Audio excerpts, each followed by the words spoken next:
भक्तजनों, माताओं, बहनों, सादर जय श्री कृष्णा। हमारे YouTube चैनल पर आप सबका बहुत बहुत स्वागत है।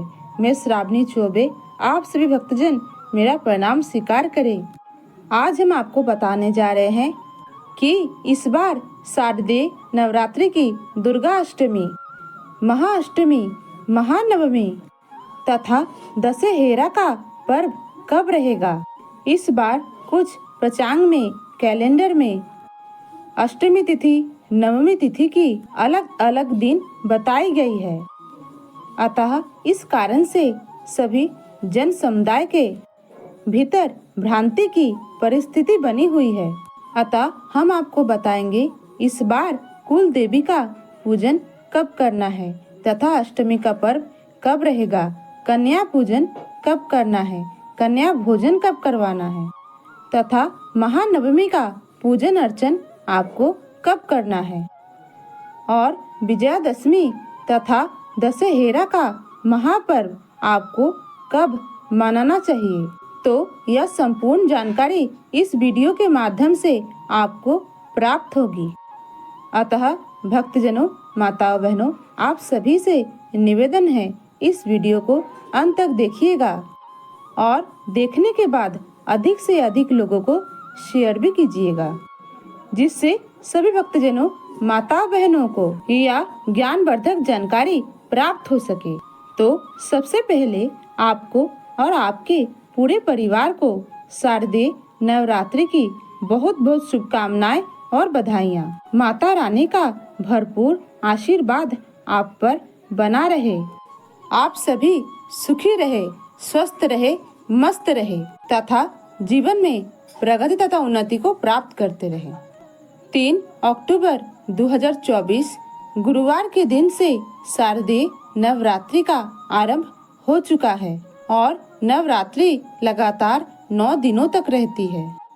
प्रतिपदा से लेकर के नवमी तक सभी भक्तजन, माताएं, बहनें अपने श्रद्धा, भक्ति और परंपरा के अनुसार भगवती जगदम्बा की पूजा अर्चना करते हैं तथा अष्टमी के दिन कई घरों में कुल देवी का विशेष पूजन अर्चन किया जाता है तथा नवमी के दिन विशेष पूजा अर्चन करके कन्या पूजन संपन्न किया जाता है।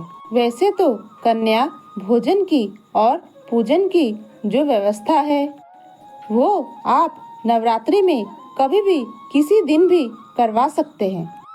या आवश्यकता नहीं है कि आप सप्तमी, अष्टमी तथा नवमी को कन्या पूजन करें। नवरात्रि के प्रत्येक दिन आप कन्या पूजन तथा भोजन करवा सकते हैं, क्योंकि कन्या तो देवी का स्वरूप है और देवी जगदम्बा की प्रसन्नता के लिए आप नवरात्रि के 9 दिनों तक लगातार कन्या भोजन करवा सकते हैं। और कई भक्तजन नवरात्रि के अंतिम दिन व्रत धारण करते हैं, अर्थात अष्टमी और नवमी को व्रत धारण करते हैं। और कई भक्तजन प्रतिपदा और अष्टमी नवमी का व्रत करते हैं। तो उनको भी इस बार असमंजस है कि अष्टमी का व्रत वह किस दिन धारण करेंगे और किस प्रकार से, किस विधि से करना चाहिए तथा नवरात्रि का समापन आपको कब करना चाहिए। शारदीय नवरात्रि की अष्टमी तिथि को महाअष्टमी कहते हैं। इस महाअष्टमी को दुर्गा अष्टमी भी कहा जाता है। इस दिन पूजा का विशेष महत्व है तथा इस दिन कुल देवी का विशेष पूजन अर्चन किया जाता है तथा कई घरों और परिवारों में नवरात्रि व्रत का समापन हवन, पूजन तथा कन्या भोजन करवा के संपन्न किया जाता है। इस बार शारदीय नवरात्रि की अष्टमी तिथि का प्रारंभ, दुर्गा अष्टमी, महाअष्टमी तिथि का प्रारंभ 10 अक्टूबर 2024 गुरुवार को दोपहर 12:32 पर अष्टमी तिथि शुरू हो जाएगी, अर्थात आरंभ हो जाएगी, जो 11 अक्टूबर 2024 शुक्रवार की दोपहर 12:07 पर अष्टमी तिथि समाप्त हो जाएगी। क्योंकि अष्टमी तिथि एक दिन पहले लग रही है। तो सभी भक्तजनों के मन में यह प्रश्न है कि हम अगर शाम के समय दुर्गा अष्टमी का पूजन करते हैं, रात के समय दुर्गा अष्टमी का पूजन करते हैं, तो फिर हमको कब करना चाहिए? क्योंकि अधिकतर पंचांगों में दुर्गा अष्टमी महाअष्टमी का पर्व 11 अक्टूबर शुक्रवार के दिन ही बताई गई है। क्योंकि उसका कारण यह है, नवमी वृद्धा जो अष्टमी तिथि होती है वो पूजन पाठ के लिए, व्रत के लिए सर्वोत्तम मानी जाती है। और उदया तिथि के अनुसार शारदीय नवरात्रि का जो दुर्गा अष्टमी है वो 11 अक्टूबर 2024 शुक्रवार के दिन ही रहेगी। हालांकि इस दिन दोपहर 12:07 पर अष्टमी तिथि समाप्त हो जाएगी। ऐसे में आपके मन में प्रश्न है, अष्टमी तिथि तो 12:07 पर समाप्त हो गई, तो फिर हम अष्टमी का पूजन पाठ कब करें? तो भक्तजनों, आपको हम बता दें, धर्म में ग्रंथ तथा शास्त्रों के अनुसार सूर्य उदय के समय जो तिथि उपस्थित रहती है, अर्थात सूर्य उदय के समय जो तिथि स्पर्श करती है, अर्थात सूर्य उदय को देखती है, उसी तिथि को पूरे दिन और रात मानी जाती है। इसलिए अगर आप कुल देवी का पूजन अर्चन करना चाहते हैं, महाअष्टमी का पूजन अर्चन करना चाहते हैं, तो आपको 11 अक्टूबर 2024 शुक्रवार के दिन ही अष्टमी व्रत धारण करना चाहिए तथा पूजन अर्चन करना चाहिए तथा इसी दिन ही कुल देवी का पूजन अर्चन करना चाहिए। अष्टमी का हवन पूजन और जो कन्या पूजन और भोजन होता है, और अगर आप अष्टमी का व्रत रखते हैं तो वह सभी कार्य आपको 11 अक्टूबर 2024 शुक्रवार के दिन ही करना है। क्योंकि जो नवमी वृद्धा अष्टमी तिथि है वो 11 अक्टूबर 2024 शुक्रवार के दिन ही रहेगी। तब यह प्रश्न है कि नवमी तिथि कब मानी जाए? क्योंकि इस बार जो नवमी तिथि का प्रारंभ है वो 11 अक्टूबर 2024 शुक्रवार की दोपहर 12:07 पर हो जाएगा, जो कि 12 अक्टूबर 2024 शनिवार की सुबह 10:57 पर नवमी तिथि समाप्त हो जाएगी। हमारे शास्त्र में निश्चय तौर पर यह उल्लेख मिलता है कि जो अष्टमी युक्त नवमी तिथि होती है उसे सर्वोत्तम मानी गई है, और जो दशमी युक्त नवमी तिथि होती है वो श्रेष्ठ नहीं मानी जाती है। अर्थात दशमी युक्त नवमी का त्याग हमें करना चाहिए। कभी भी दशमी युक्त नवमी के दिन महानवमी का तथा नवमी का पूजन पाठ नहीं करना चाहिए। अगर आप सभी भक्तजन हमारे मत को मानते हैं, हमारे विचार को मानते हैं, तो आपको 11 अक्टूबर 2024 शुक्रवार के दिन महाअष्टमी का पूजन पाठ करना चाहिए, और जो महानवमी का पूजन है वो भी आपको 11 अक्टूबर 2024 शुक्रवार के दिन ही करना चाहिए। महाअष्टमी महानवमी दोनों महाव्रत आपको 11 अक्टूबर 2024 शुक्रवार के दिन ही करना चाहिए। अगर आप चाहें तो 12 अक्टूबर शनिवार के दिन सुबह जय का विसर्जन करवा सकते हैं, कन्या भोजन करवा सकते हैं तथा हवन आदि भी करवा सकते हैं। लेकिन अष्टमी और नवमी का जो पूजन का कार्य है वो आपको 11 अक्टूबर 2024 शुक्रवार के दिन ही संपन्न करना है।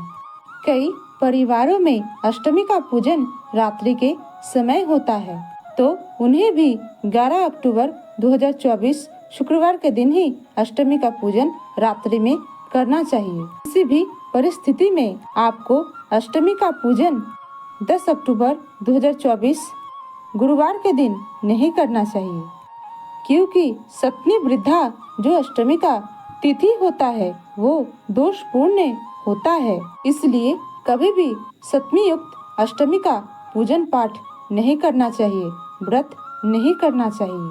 हमेशा नवमी युक्त अष्टमी का पूजन पाठ आपको करना चाहिए और अष्टमी युक्त नवमी का पूजन करना चाहिए।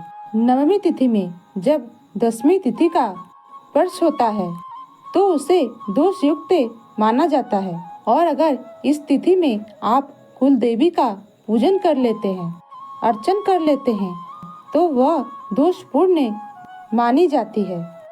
इसलिए अधिकतम पंचांगों का और विद्वानों का यही मत है कि 11 अक्टूबर 2024 शुक्रवार के दिन ही महाअष्टमी तथा महानवमी का पूजन पाठ और व्रत आपको करना चाहिए। किंतु कुछ पंचांगों में यह लिखा हुआ है कि 12 अक्टूबर 2024 शनिवार की सुबह 10:57 के पहले पहले अगर आप नवमी का पूजन पाठ कर लेते हैं तो कोई दोष नहीं है। किंतु धर्म और शास्त्रों के अनुसार आपको महानवमी महाअष्टमी का पूजन 11 अक्टूबर 2024 शुक्रवार के दिन ही करना है। अब बात आती है विजयादशमी अर्थात दशहरे की। दसवीं तिथि का जो प्रारंभ है वो 12 अक्टूबर 2024 शनिवार की सुबह 10:57 पर दसवीं तिथि आरंभ हो जाएगी। किंतु सबसे बड़ा विषय है श्रवण नक्षत्र का, क्योंकि जिस दिन श्रवण नक्षत्र हो उसी दिन ही विजयादशमी का महापर्व मनाया जाता है। इसलिए इस बार जो विजयादशमी का दशहरे का जो महापर्व है वो 12 अक्टूबर 2024 शनिवार के दिन ही विजयादशमी की महापर्व मनाई जाएगी। इसी दिन दसवीं तिथि में श्रवण नक्षत्र का संयोग उपस्थित हो रहा है। दसवीं तिथि का आरंभ 12 अक्टूबर 2024 शनिवार की सुबह 10:57 पर हो जाएगा, जो 13 अक्टूबर 2024 रविवार की सुबह 9:09 पर दसवीं तिथि समाप्त हो जाएगी। इस प्रकार जो श्रवण नक्षत्र में दसवीं तिथि रहेगी वो 12 अक्टूबर 2024 शनिवार के दिन ही रहेगी। इसके बाद आती है एकादशी, जो कि पापांकुशा एकादशी आ रही है, जो नवरात्रि के ठीक बाद आती है। आश्विन मास की शुक्ल पक्ष की जो एकादशी होती है उसे पापांकुशा एकादशी के नाम से जानी जाती है। इस बार एकादशी तिथि का आरंभ 13 अक्टूबर 2024 रविवार की सुबह 9:09 पर हो जाएगा, जो 14 अक्टूबर 2024 सोमवार की सुबह 6:41 पर एकादशी तिथि समाप्त हो जाएगी। क्योंकि दसवीं युक्त जो एकादशी है उसका व्रत आपको कभी भी नहीं करना चाहिए। 13 अक्टूबर 2024 रविवार को दसवीं युक्त एकादशी है। इसीलिए किसी भी भक्तजनों माताओं बहनों को 13 अक्टूबर 2024 रविवार के दिन एकादशी व्रत नहीं करना है। सभी भक्तजनों माताओं बहनों को एकादशी का व्रत 14 अक्टूबर 2024 सोमवार के दिन ही धारण करना चाहिए और इस व्रत का पारना अर्थात व्रत खोलने का समय, व्रत खोलने का दिन, जो कि 15 अक्टूबर 2024 मंगलवार की सुबह 6:16 से लेकर के 8:16 के अंदर आप सभी भक्तजनों माताओं बहनों को एकादशी व्रत का पारना अवश्य कर लेना चाहिए। अर्थात स्पष्ट रूप से यह कहा जाए तो आप 11 अक्टूबर 2024 शुक्रवार के दिन महाअष्टमी महानवमी व्रत करें, पूजन अर्चन करें और 12 अक्टूबर 2024 शनिवार के दिन विजयादशमी का महापर्व आप मना सकते हैं तथा नवरात्रि व्रत का पारना कर सकते हैं। और वहीं 14 अक्टूबर 2024 सोमवार के दिन आपको पापांकुशा एकादशी व्रत करना है।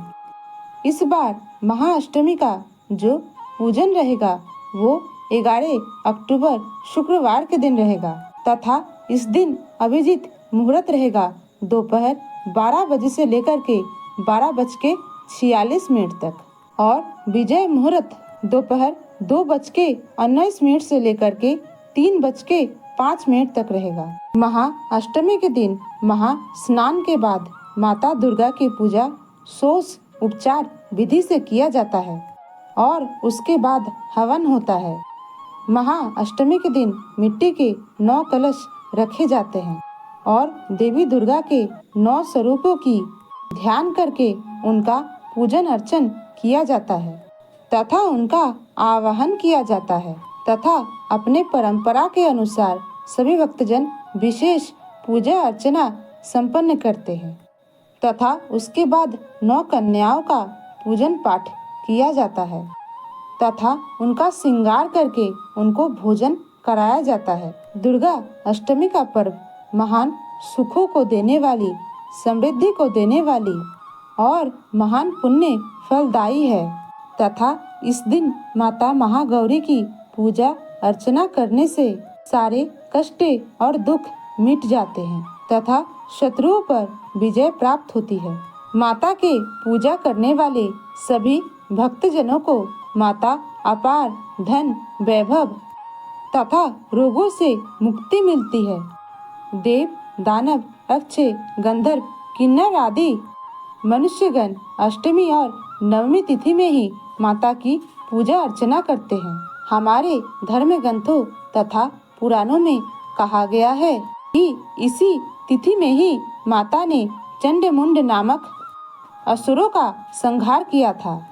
महाअष्टमी के दिन माता जगदम्बा को हलवा पूरी मालपुए तथा खीर और चने की सब्जी और अन्य प्रकार के जो व्यंजन हैं उसका भोग बना करके अर्पण किए जाते हैं तथा माता जगदम्बा का स्वरूप मान करके 9 कन्याओं का पूजन अर्चन किया जाता है। अष्टमी के दिन कुल देवी माता के साथ दक्षिण काली, भद्रकाली, महाकाली माता की आराधना की जाती है।